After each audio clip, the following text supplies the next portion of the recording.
কিরে গরিব হাল্ক, এই কম দামি বাইক চালিয়ে কোথায় যাবি? এই দেখ আমাদের ল্যাম্বরগিনি। আজ গরিব বলে তোরা আমাকে অপমান করে গেলি, একদিন রোলস রয়েলস কিনে তোদের দেখিয়ে দিব, এটাই আমার প্রতিজ্ঞা। ওই ম্যানেজার, এই রোলস রয়েলসের দাম কত? আরে ভাঙা ফার্নিচার, তুই কিনবি রোলস রয়েলস? তোরে দেখেই তো বোঝা যাচ্ছে তুই একটা গরিব। ম্যানেজার, তোর যা অপমান করার করে নে, দেখে নিস একদিন তো শোরুম থেকেই রোলস রয়েলস কিনে নিয়ে যাব। Wait and see. আমাকে 10 কোটি টাকা ম্যানেজ করতে হবে রে, যে করেই হোক। বিশাল এক কুস্তি লড়াই, কাল্লু মাস্তানকে হারাতে পারলেই নগদ 50 কোটি টাকা। ওরে কাল্লু মাস্তান, তোকে হারিয়েই আমি রোলস রয়েলস কিনবো। কাল্লু মাস্তানকে হারিয়ে নগদ 50 কোটি টাকা জিতে নাও।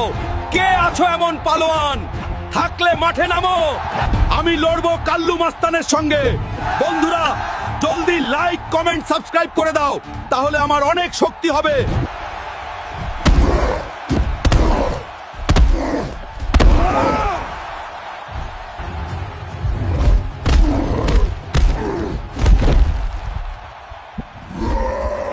এই নাও হালকো, তোমার পুরস্কারের 50 কোটি টাকা।